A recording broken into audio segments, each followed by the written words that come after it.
आज की इस क्लास में मुताला करेंगे बच्चों हमारी दरसी किताब गुलिस्तान अदब के हिस्सा नस्र के सबक नंबर 4 का, और इस सबक का उन्वान है यादें।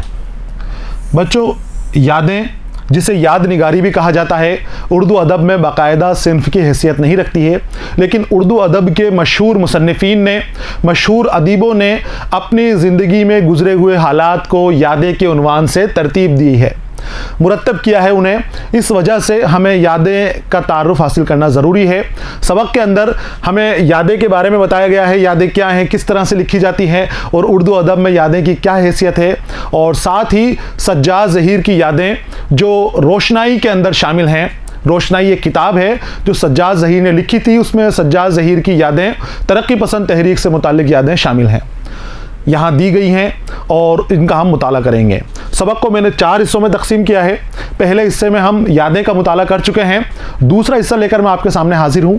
इस हिस्से में हम सज्जाद ज़हीर की ज़िंदगानी के हवाले से और सज्जाद ज़हीर की तर्ज तहरीर और खुसूसियात कलाम के हवाले से मुताला करेंगे। इसके बाद तीसरे हिस्से में हम सज्जाद ज़हीर की रोशनाई से अख़ज़ किया हुआ एक हिस्सा जो रोशनाई के उन्वान से ही सबक में शामिल है, मुताला करेंगे। इसके बाद जो चौथा हिस्सा होगा वो रोशनाई से मुतालिक दरसी किताब में दिए गए सवाल जवाब के ऊपर मुनहसिर होगा। तो हम शुरू करते हैं सबक का दूसरा हिस्सा, सज्जाद ज़हीर का तारुफ। बच्चों सज्जाद ज़हीर उर्फ बन्ने भाई के नाम से भी जाने जाते थे।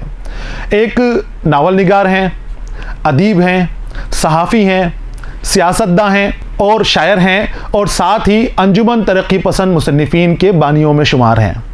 बच्चों सज्जाद ज़हीर तरक्की पसंद तहरीक से वाबस्ता अदीब हैं और बड़े काबिल ज़िक्र, बड़े मारूफ अदीब हैं।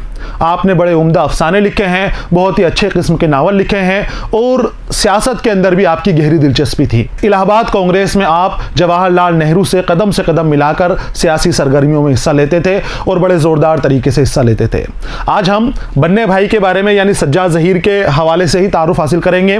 सज्जाद ज़हीर की ज़िंदगी किस तरह से गुजरी, क्या क्या कारनामे इन्होंने ज़िंदगी में अंजाम दिए और उसके बाद किस तरह इन्होंने अपनी ज़िंदगी गुजारी, सारे हवाले, सारी मालूमात इख्तिसार के साथ इस सबक के अंदर शामिल हैं। तो हम शुरू करते हैं सबक का दूसरा हिस्सा। सज्जाद ज़हीर लखनऊ के एक मुअज़्ज़िज़ घराने में पैदा हुए थे। कब पैदा हुए थे? 1905 के अंदर। आपको सन याद रखना है और पैदाइश की जगह याद रखनी है। आपकी विलादत लखनऊ के अंदर हुई थी। लखनऊ में भी आपका घर जो है एक मुअज़्ज़िज़ ख़ानदान था, मुअज़्ज़िज़ घर था। आपके वालिद जो हैं बैरिस्टर थे। हुकूमत ने आपके वालिद की खिदमत के एतराफ़ में आपके वालिद को सर का खिताब अता किया था। बहुत बड़ा खिताब होता था, अंग्रेज़ी हुकूमत के ज़रिए दिया गया। तो सर थे आपके वालिद, और सज्जाद ज़हीर जो आपकी पैदाइश है लखनऊ में हुई थी, 1905 के अंदर आपकी पैदाइश हुई थी। और विलादत की और इंतकाल की तारीख भी आपको याद रखनी है। विलादत 1905 में और इंतकाल 1973 में। इंतकाल हुआ था आपका कज़ाकिस्तान में, क्योंकि तरक्की पसंद तहरीक से वाबस्ता होने की वजह से पूरी तरह से आपने अपने आप को इस तहरीक के लिए वक्फ कर दिया था। इस तहरीक को आगे बढ़ाने के लिए पूरे जी जान से आप कोशिश में जुटे रहते थे। तो कई मुल्कों का सफ़र आपको करना पड़ता था, अलग अलग मुल्कों के अंदर आपको जाना पड़ता था। आप रशिया, कनाडा और कज़ाकिस्तान वगैरह का सफ़र करते थे। एक सफ़र के दौरान कज़ाकिस्तान में ही दिल का दौरा पड़ने से आपका इंतकाल हुआ था। उनके वालिद वज़ीर हसन लखनऊ के मारूफ कानूनदा थे। हुकूमत ने उन्हें सर के खिताब से नवाजा था। बताया गया है शुरू में सज्जाद ज़हीर लखनऊ के मुअज़्ज़िज़ ख़ानदान से ताल्लुक़ रखते थे। आपके वालिद बैरिस्टर थे, वकालत का पेशा इख्तियार कर रखा था, और आप खुद भी एक वकील थे। सज्जाद ज़हीर भी बैरिस्ट्री का इम्तिहान पास कर आए थे। बाहर की दुनिया में सज्जाद ज़हीर बन्ने भाई के नाम से भी जाने जाने लगे। ये आपकी उर्फियत थी, सज्जाद ज़हीर, और साथ ही आपको बन्ने भाई के नाम से भी जाना जाता था। यानी सज्जाद ज़हीर तो आपका नाम था, तखल्लुस भी आपका यही था, और नाम बन्ने भाई था आपका। सज्जाद ज़हीर ने बैरिस्ट्री की तालीम इंग्लिस्तान में हासिल की। शुरुआती तालीम आपकी लखनऊ के अंदर ही हुई, हिंदुस्तान के अंदर हुई, और उसके बाद आपकी ख्वाहिश थी कि आगे की तालीम आप इंग्लिस्तान के अंदर हासिल करें। ब्रिटेन जाना चाहते थे आप, और ब्रिटेन के अंदर आप अपनी आला तालीम हासिल करना चाहते थे, क्योंकि घर में किसी चीज़ की कोई कमी नहीं थी। आपने वालिद ने आपकी ख्वाहिश को पूरी करते हुए आपको आला तालीम के लिए ब्रिटेन भिजा दिया, और ब्रिटेन भेजने के बाद वहाँ आपने अपनी बैरिस्ट्री का इम्तिहान पास किया, और वो भी बहुत अच्छे इम्तियाजी नंबरों से आपने पास किया। बहुत ज़हीन थे, बचपन से ही ज़हीन थे। आपने बैरिस्ट्री पास कर ली। अब बैरिस्ट्री जो पास कर लेता है वो वकील बनता है, लेकिन आप वकील नहीं बने, लेकिन वकालत का अपना पेशा ना बना सके। वो एक काबिल ज़िक्र अदीब, सहाफ़ी और शायर भी थे। आप अदीब भी थे, सहाफ़ी भी थे, सहाफ़त का काम करते थे। कई रिसालों के, कई अखबारों के नाम आगे बताए जाएंगे जिनको आपको लिख लेना है, और साथ ही आप शायर भी थे। आपकी अफसाने और नावल वगैरह के अंदर जो शायराना सलाहियत है वो कहीं छिप सी गई थी, लेकिन उसके बाद भी आपने अपने शायराना जोहर सबको दिखाए। उन्हें अपने दौर की सियासत और इफ्कार से भी गैर मामूली दिलचस्पी थी, यानी सरगर्म सियासतदान थे आप, खामोशी से नहीं बैठते थे। पूरी जद्दोजहद के साथ, पूरी सरगर्मियों के साथ आप सियासत के अंदर हिस्सा लेते थे। जवाहरलाल नेहरू के साथ ही आप रहते थे। इलाहाबाद कांग्रेस से आप जुड़े हुए थे। उन्होंने मार्क्सिज्म के फ़लसफ़े का गहरा मुताला किया था। मार्क्सिज्म कार्ल मार्क्स का नज़रिया, ये नज़रिया बच्चों, किसानों की और मज़दूरों की हिमायत करता है। ये नज़रिया कहता है कि जो भी असबाब मुहैया हैं, जो भी फसलें वगैरह पैदा होती हैं, फैक्ट्रियों में जो सामान पैदा होता है, उसको बनाने के लिए, उन चीज़ों को उगाने के लिए किसान का भी हाथ होता है और मज़दूर का भी हाथ होता है, लेकिन उन्हीं के साथ उन्हीं का सामान कम कीमत के ऊपर उनसे ख़रीद लिया जाता है, या उन्हीं को ही उस सामान की कम कीमत दी जाती है। और जो फैक्ट्री मालिक है, जो बड़े ज़मींदार हैं, वो उन चीज़ों से बहुत अमीर होते जाते हैं, बहुत पैसा कमाते जाते हैं। तो कार्ल मार्क्स का नज़रिया ये कहता है कि सभी मिल्कियत के ऊपर सभी का बराबर का हक़ है। जितना हक़ ज़मींदार का है उतना ही किसान का है, जितना फैक्ट्री और कारखाने के मालिक का है उतना ही कारखाने में काम करने वाले मज़दूर का है। यानी वो बराबरी की बात करते थे कार्ल मार्क्स, और सबको एक तरह से रहने की हिदायत देते थे कि इसी तरह से रहना है कि ये मिल्कियत सबकी है, सबको मिल बांट कर इसके फ़ायदों को बांटना चाहिए। तो ये कार्ल मार्क्स का नज़रिया था, और आप इससे बहुत मुतासिर थे। सज्जाद ज़हीर इस नज़रिए से बहुत मुतासिर थे, बहुत मुताला किया था आपने। कार्ल मार्क्स के नज़रियात ने उनकी ज़िंदगी का रुख बदल दिया। यानी यही वो नज़रिया था जो तरक्की पसंद तहरीक के वाबस्ता होना आपने चाहा था। इसके बाद ही आप तरक्की पसंद तहरीक को शुरू कर पाए थे, क्योंकि तरक्की पसंद तहरीक कार्ल मार्क्स के नज़रिए से ही मुतासिर है, इश्तराकियत से ही मुतासिर है, सोशलिज्म ही तरक्की पसंद तहरीक की बुनियाद है। तो इसने, कार्ल मार्क्स के नज़रिए ने, मार्क्सिज्म ने आपकी ज़िंदगी को, नज़रियात ने उनकी ज़िंदगी का रुख बदल दिया था। उनको जीने का नया तरीक़ा मिल गया था, नया मकसद मिल गया था कि हमें किसके लिए जीना है, किसके लिए अपनी ज़िंदगी गुजारनी है। इंग्लिस्तान में तालीम के दौरान ही सज्जाद ज़हीर ने महसूस कर लिया था कि हिंदुस्तान की मुफलिसी और पसमानदगी का एक बड़ा सबब अंग्रेज़ साम्राज्य की लूट खसूट की पॉलिसी है, और आज़ादी के बग़ैर बेशतर मसाइल का हल मुमकिन नहीं है। जब आप इंग्लिस्तान के अंदर तालीम हासिल कर रहे थे, कार्ल मार्क्स से मुतासिर थे, तालीम हासिल कर रहे थे, तो हिंदुस्तान में क्या मसले पेश आ रहे हैं आपकी नज़रें वहाँ पर भी थी। आप गरीबों के हालात से वाकिफ़ थे, आप मज़दूरों के हालात से वाकिफ़ थे। आपको पता था कि हिंदुस्तान के जो बुरे हाल चल रहे हैं, ये गरीबी इतनी फैली हुई है, बदहाली फैली हुई है, मज़दूरों के हाल ख़राब हैं, इसकी सिर्फ एक ही वजह है, और वो वजह है अंग्रेज़ों की लूट खसूट की पॉलिसी। सारी चीज़ों की जड़ के अंदर यही है। बेरोज़गारी के पीछे भी यही है, गरीबी के पीछे भी यही है, बदहाली के पीछे भी यही चीज़ है कि अंग्रेज़ यहाँ से लूट खसूट करते थे, और जो पैसा है, माल है, वो अपने मुल्क के अंदर भेज देते। और उसके निजात का तरीका भी आपको पता था। वो कहते थे कि सिर्फ एक ही तरीका है इन मसाइल को दूर करने का, और वो है आज़ादी। आज़ादी के बगैर इन मसाइल को हल नहीं किया जा सकता, ये मसले दरपेश रहेंगे। और इसी ख्याल के तहत सज्जाद ज़हीर ने इंग्लिस्तान में मुल्क राज आनंद, ज्योति घोष और डॉक्टर मोहम्मद दीन तासीर, या दीन मोहम्मद तासीर भी आपको कहा जाता है, ऐसे दोस्तों को साथ में मिलाकर अदीबों की एक अंजुमन बनाई। बच्चों बड़े गौर से देखना है आपको, किन के साथ मिलकर बनाई अंजुमन? मुल्क राज आनंद, ज्योति घोष और डॉक्टर मोहम्मदीन तासीर, ये आपके दोस्त थे, इंग्लिस्तान के दोस्त थे। आपने इनको मिलाकर और अदीबों को जमा किया और इनकी एक अंजुमन बनाई, और उस अंजुमन का नाम क्या रखा? अंजुमन तरक्की पसंद मुसन्निफीन। इस अंजुमन का नाम रखा आपने अंजुमन तरक्की पसंद मुसन्निफीन। किसने कायम की? सज्जाद ज़हीर ने कायम की। किसके साथ कायम की? तो बड़े नाम मुल्कराज आनंद है, ज्योति घोष है और डॉक्टर मोहम्मदीन तासीर हैं। मुल्कराज आनंद को इस तहरीक का, इस मुसन्निफीन की अंजुमन का सदर बनाया गया। इनको सदर बनाया गया और इस तहरीक के जरिए ही, इस अंजुमन के जरिए ही तरक्की पसंद तहरीक की बुनियाद पड़ गई थी। यानी ये बुनियाद डल गई थी, शुरुआत हो गई थी तरक्की पसंद तहरीक की। और वजह क्या थी? वजह थी अंग्रेजों की लूट खसूट की पॉलिसी के लिए, उस पॉलिसी के खिलाफ मजदूरों को और किसानों को बेदार करना, उनके दिल में वो जज्बात भर देना कि वो उठ खड़े हुए हैं और खिलाफत करने लग जाएं, अंग्रेजों के खिलाफ बोलें, मजदूर खड़े हो जाएं और फैक्ट्री मालिकों के खिलाफ बोलें, वो अपने हक को मांगने लग जाएं। उनको अपने हुकूक को याद दिलाने के लिए ही अदीबों की ये अंजुमन बनाई गई थी, मुसन्निफों की ये अंजुमन बनाई गई थी। इसका नज़रिया यही था कि अपने तख्लीकात के ज़रिए, चाहे वो शायरी हो, चाहे वो अफसाने हो या कुछ और अदबी सिन्फ हो, किसी भी सिन्फ के ज़रिए, किसी भी असनाफ के ज़रिए लोगों में बेदारी पैदा की जाए, लोगों को अपने हुकूक के लिए बेदार किया जाए, उनको ताकत दी जाए, उनको हौसला दिया जाए कि आप अपने हुकूक को मांगिए। आपने कोई चीज़ बनाई है फैक्ट्री में, तो आपको जो मजदूरी मिलती है वो मजदूरी पूरी नहीं है। आपको जो अपनी उपज की, अपनी फसल की कीमत मिलती है वो कीमत पूरी नहीं है। आपको लूटा जा रहा है, आपको ठगा जा रहा है। उठिए और इसके खिलाफ आवाज़ उठाइए। और इन मुसन्निफीन ने फिर इसी तरह की अपनी तख्लीकात लिखी।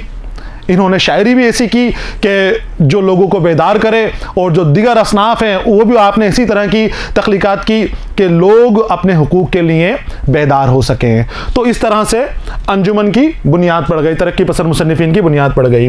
और हिंदुस्तान में ये अंजुमन 1936 में कायम हुई और रफ्ता रफ्ता एक तहरीक बन गई जिसे उर्दू अदब की तारीख में अहम हैसियत हासिल है। 1935 में आपने आलमी तौर पर शुरू कर दी थी और 1936 में ये हिंदुस्तान में शुरू हुई।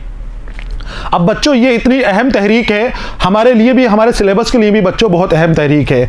हम जिस भी क्लास में जाएंगे, आगे आप जिस दर्जे में जाओगे, जिस क्लास में जाओगे, शुरू अपने 9वें दर्जे से लेकर और BA या MA तक आप जाओगे, हर जगह आपको तरक्की पसंद तहरीक से सामना करना पड़ेगा। ये शोरा आपको मिलेंगे, इन शोरा के कलाम मिलेंगे, ये मुसन्निफीन मिलेंगे, इनकी तख्लीकात आपके सामने आएंगी। तो बड़े गौर व फिक्र के साथ आपको पढ़ना है, बड़े गौर के साथ आपको इस तहरीक को समझते हुए चलना है। 1936 में ये अंजुमन हिंदुस्तान में कायम हो गई थी। अब इस अंजुमन, क्योंकि ये गरीब तबके के लोगों का हक के लिए आवाज़ उठा रही थी, उनके साथ थी, उनको हाथ आगे बढ़ाने की कोशिश ये कर रही थी, तो इससे बहुत सारे मुसन्निफीन जुड़ गए। ये तहरीक की तरह शुरू हो गई, अंजुमन बनी थी लेकिन ये अंजुमन ही तहरीक की शक्ल इख्तियार कर चुकी थी। इसके अंदर प्रेमचंद जैसे बड़े मुसन्निफ भी जुड़ गए थे।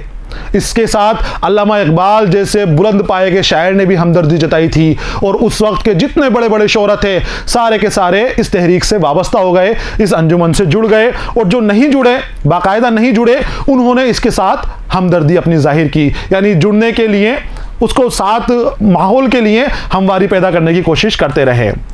तो ये 1936 में हिंदुस्तान में कायम हुई और रफ्ता रफ्ता एक तहरीक बन गई और उर्दू अदब की तारीख में अहम हैसियत हासिल है। इस तहरीक को, कौन सी तहरीक को? तरक्की पसंद तहरीक को। शुरुआत हुई इसकी अंजुमन तरक्की पसंद मुसन्निफीन से। कब हुई? 1935 में। किसने करी? सज्जाद ज़हीर ने और उनके साथियों के नाम, मुल्कराज आनंद का नाम आपको ख़ास तौर पर याद रखना है क्योंकि इस अंजुमन के उनको सदर बनाया गया था। और फिर ये हिंदुस्तान में शुरू हुई 1936 में और धीरे धीरे तरक्की करते करते करते करते इस तहरीक ने, इस अंजुमन ने तहरीक की शक्ल ले ली, तहरीक बन गई। आगे आते हैं। सज्जाद ज़हीर ने इंग्लिस्तान में रहते हुए कई अफसाने लिखे जो अंगारे नाम के मजमूए में शाये हुए। अदीब थे आप भी, खुद को भी लिखने का शौक़ था और बड़ा ज़बरदस्त आप लिखते थे। आपने अंगारे नाम का एक मजमूआ शाये हुआ था। इस मजमूए के अंदर अपने अफसाने शाये करवाए। इन मजमूए में, अंगारे में बच्चों 10 कहानियां थी। 5 तो सज्जाद ज़हीर की थी और 5 दिगर मुसन्निफीन की थी, दूसरे इनके साथी थे। जब ये अंगारे शाये हुआ तो बच्चों बड़ा हंगामा कुन साबित हुआ। इसने हंगामा मचा दिया क्योंकि इसके मौजू ऐसे थे कि उस वक्त लोग इसको कबूल नहीं कर सके। बड़ा हंगामा खेज माहौल वहाँ बन गया था और हुकूमत को इस अंगारे मजमूए को ज़ब्त करना पड़ा। हुकूमत ने इसके ऊपर पाबंदी लगा दी और इसको ज़ब्त कर लिया गया था। तो ये जो अंगारे का मजमूआ है, इसमें 10 कहानियाँ थी और सज्जाद ज़हीर ने इंग्लिस्तान में ये कहानियाँ लिखी थी। उनका नावल लंदन की एक रात अपने मौजू और तकनीक के लिहाज से बहुत मारूफ है। अलग तरह की तकनीक और अलग तरह के मौजू इसके अंदर शामिल किए गए थे। नावल है लंदन की एक रात, इस नावल का नाम है। 1948 में वो पाकिस्तान चले गए। अब जब 1947 में हिंदुस्तान और पाकिस्तान का तकासमा हुआ, हमारा मुल्क 2 हिस्सों में बढ़ गया, तो आप तकसीम हिंद के बाद पाकिस्तान चले गए और वहाँ पर आपने सुकूनत इख्तियार करी, वहाँ रहने लगे। लेकिन अपने नज़रियात की बदौलत आपका हुकूमत से इख्तिलाफात सामने आने लगे, क्योंकि आप हमेशा मजदूरों की बात करते थे, निचले तबके के लोगों की बात करते थे, मजलूमों की बात करते थे। और जब आपने मजलूमों के मुद्दों को उठाना शुरू किया तो हुकूमत आपके ख़िलाफ़ हो गई और आपको जेल डाल दिया गया। अपने सियासी नज़रियात की बिना पर वो हुकूमत के अफ्ताब का शिकार हुए और कुछ रोज़ जेल में रहे। वहाँ उन्होंने रोशनाई और ज़िक्र हाफिज़ जैसी अहम किताबें लिखी। आपको 1951 के अंदर जेल में डाल दिया गया था। 1948 में आप पाकिस्तान गए, पाकिस्तान में रह गए और 1951 में आपको हुकूमत के खिलाफ कुछ लिखने के बिना के ऊपर जेल में डाल दिया गया। जेल में जब आप गए तो वहाँ भी आप खामोश नहीं बैठे, वहाँ भी आपने अपनी लिखने की सरगर्मियाँ शुरू रखी, लिखना जारी रखा। और क्या लिखा वहाँ जेल में? आपने लिखी रोशनाई और ज़िक्र हाफिज़। हाँ बच्चों, ये वही रोशनाई है जिसका हम मुताला करने वाले हैं। इसके एक हिस्से का हम मुताला करेंगे। इस रोशनाई में आपने तरक्की पसंद तहरीक से मुतालिक मालूमात को यकजा किया है। ये रोशनाई तरक्की पसंद तहरीक की तारीख़ हम इसको मान सकते हैं कि सारे के सारे वाक़यात, सारी की सारी मजलिसें, सारे के सारे इजलास, उससे वाबस्ता मुसन्निफ़ीन, उन मुसन्निफ़ीन के कारनामे सारे के सारे आपने रोशनाई के अंदर जमा कर दिए। तो बहुत अहम किताब है ये तरक्की पसंद तहरीक के लिए। 1952 में आपने किताब लिखनी शुरू की थी और ये लिखते लिखते आपको काफ़ी वक्त हो गया। 1956 में ये शाये हुई थी, जेल से आने के बाद ये शाये हुई थी। और ज़िक्र हाफिज़ भी आपने वहाँ पर जेल के अंदर लिखी थी। तो ये किताबें आपको इसलिए याद रखनी है क्योंकि ये जेल के क़याम के दौरान आपने लिखी थी, जब जेल में बंद थे 1951 में। 1952 में आपने ये किताबें लिखी। 1955 में वो हिंदुस्तान वापस आ गए और अपना तमाम वक्त तरक्की पसंद तहरीक के लिए वक्फ कर दिया। 1952 के बाद जब आप जेल से रिहा हुए तो फिर ऐसे इम्कान हो गए कि आपको फिर गिरफ्तार कर लिया जाएगा, क्योंकि आप अपने लिखने के शौक़ से बाज नहीं आ रहे थे। उन्हीं मसलों को उठाया चले जा रहे थे जिनकी वजह से इनको पहले जेल हुई थी। 1951 में जेल में डाल दिया गया था। जब उन मसलों को उठाया गया तो नेहरू जी की मदद से, जब दोबारा जेल में जाने के इम्कान थे तो नेहरू जी की मदद से आप हिंदुस्तान आ गए। नेहरू जी ने उस वक्त आपकी खूब मदद की, आपको यहाँ लाए और जो भी मदद करनी थी वो आपने मदद वहाँ पर की। वापस हिंदुस्तान आ गए और अपना तमाम वक्त तरक्की पसंद तहरीक के लिए वक्फ कर दिया। अंजुमन की सरगर्मियों के साथ साथ उन्होंने लिखने का सिलसिला भी जारी रखा।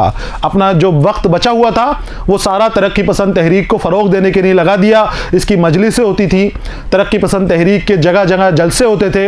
उन जलसों में शरीक होना, लोगों को इसकी तरफ जोड़ना, दूसरे शोरा को जोड़ने के लिए कोशिशें करते रहना, ये जो काम थे सारे के सारे आप उस वक्त करते रहे।